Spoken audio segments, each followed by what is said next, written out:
अस्सलामुअलैकुम my YouTube family. कैसे हैं आप सब?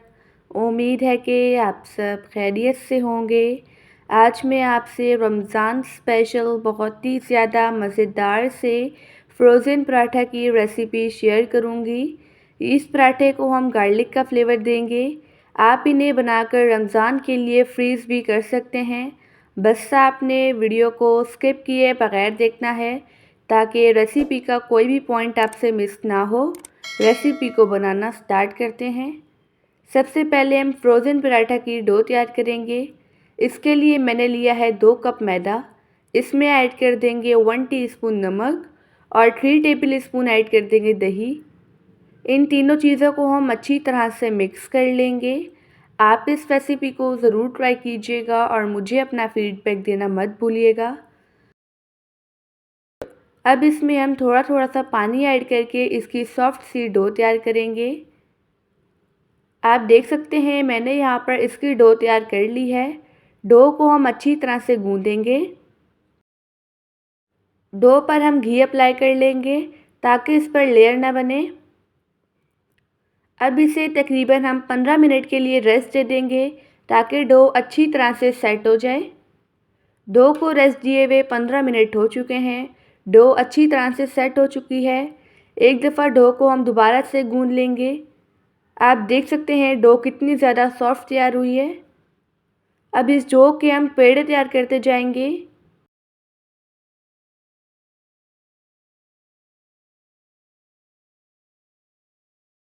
इसी तरह से हम सारे पेड़े तैयार कर लेंगे। आप देख सकते हैं मैंने यहाँ पर सारे पेड़े तैयार कर लिए हैं। अब इन पर हम ब्रश की मदद से घी अप्लाई कर लेंगे। इस रेसिपी में हम सिर्फ घी का इस्तेमाल करेंगे। इन पेड़ों को हम तकरीबन 10 मिनट के लिए रेस्ट दे देंगे जब तक हम मज़ेदार सा मटेरियल रेडी करते हैं। एक कटोरी में ऐड कर देंगे 1 टेबल स्पून चॉप किया हुआ लहसुन। 3 टेबल स्पून ऐड कर देंगे हरा पत्तों वाला प्याज, जिसका ग्रीन पार्ट है सिर्फ वही ऐड किया है, ठीक है। और 4 टेबल स्पून ऐड कर देंगे ताज़ा हरा धनिया बारीक कट करके। 1 टेबल स्पून कुटी हुई लाल मिर्च और 1 टीस्पून नमक। नमक यहाँ पर ऑप्शनल है, आप टेस्ट के अकॉर्डिंग कम या ज़्यादा कर सकते हैं या आप ऐड ही ना करें, ये आप पर डिपेंड है। हमें गार्लिक का फ्लेवर चाहिए वो वैसे भी आ जाएगा, ठीक है। जो हमारा मटेरियल है इसे साइड पे रखते हैं। पेड़ों को रेस्ट दिए हुए 10 मिनट हो चुके हैं। काउंटर पर हम मैदा डस्ट करेंगे। एक पेड़ा लेंगे, इसे इस तरह से हाथों की मदद से बड़ा कर लेंगे और फिर इसे बेलन की मदद से बेल लेंगे। इस पर हम ब्रश की मदद से अच्छी तरह से घी अप्लाई कर लेंगे और फिर इस पर मैदा डस्ट कर लेंगे। इससे जो इसकी लेयर है वो बरकरार रहती है। जो हमने मटेरियल रेडी किया है उसमें से हम 1 टेबल स्पून लेंगे। इस तरह से इसे हम अच्छी तरह से सेट कर लेंगे। अब इसकी हम फोल्डिंग करते जाएंगे।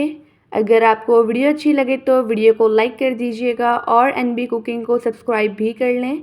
मैं डेली बेसिस पे आपके लिए रेसिपीज़ लेके आती हूँ। मैंने इसकी फोल्डिंग कर दी है। एक दफ़ा इसे अच्छी तरह से स्ट्रेच कर लेंगे और फिर इसे एक साइड से राउंड राउंड सा फोल्ड करते जाएंगे। इसी तरह से हम तमाम पेड़े दोबारा से तैयार कर लेंगे। अब हम दोबारा से काउंटर पर मैदा डस्ट करेंगे। एक पेड़ा लेंगे, इसे हम हाथों की मदद से पहले थोड़ा बड़ा कर लेंगे और फिर बेलन की मदद से बेल लेंगे। इस स्टेज पे आप इन पराठों को बनाकर रमज़ान के लिए फ्रीज़ भी कर सकते हैं। मैं आपको फ्रीज़ करने का तरीका बताती हूँ। मैंने लिया है बटर पेपर। इस तरह से पराठा बेल कर इस पर रख देंगे और इस पर दोबारा से हम एक और बटर पेपर रख देंगे। इस तरह से एक पराठे के ऊपर नीचे बटर पेपर रखना है, ठीक है। अब जितने पराठे आपको फ्रीज़ करने हों आप उतने कर सकते हैं। अब मैं आपको फ्राई करके दिखाती हूँ। तवे को मैंने गरम कर लिया था। इसमें हम डाल देंगे पराठा। पराठे को हम अच्छी तरह से कुक कर लेंगे। जैसा कि रमज़ान आने वाले हैं, आप इन पराठों को सहरी में भी फ्राई करके इस्तेमाल कर सकते हैं। अब इस पर हम घी डाल देंगे। इसे हम गोल्डन कलर आने तक अच्छी तरह से फ्राई कर लेंगे। जो इसका फ्लेम है इसे हम हल्की आंच पर ही फ्राई करेंगे ताकि जो मैदा है वो अच्छी तरह से कुक हो जाए। अभी रिसेंटली मैंने आपसे रमज़ान स्पेशल बहुत ही ज़्यादा मज़ेदार सी रेसिपीज़ शेयर की हैं। अगर आपने वो रेसिपीज़ नहीं देखी तो आप मेरे चैनल पर विज़िट कर सकते हैं। पराठा फ्राई हो चुका है, इसी तरह से तमाम पराठों को फ्राई कर लेंगे। अगर आपको सादा पराठा बनाना हो तो बिल्कुल सेम यही स्टेप्स हैं, बस इसमें हम मटेरियल नहीं ऐड करेंगे गार्लिक वाला। माशाल्लाह अल्हम्दुलिल्लाह हमारा मज़ेदार सा फ्रोज़न पराठा बनकर रेडी हो चुका है। आई होप कि आपको आज की रेसिपी बहुत ही ज़्यादा पसंद आई होगी। आप सब अपना ढेर सारा ध्यान रखिएगा, मुझे अपनी दुआओं में याद रखिएगा। अब मिलते हैं कल किसी नई रेसिपी के साथ, जब तक के लिए अल्लाह हाफ़िज़।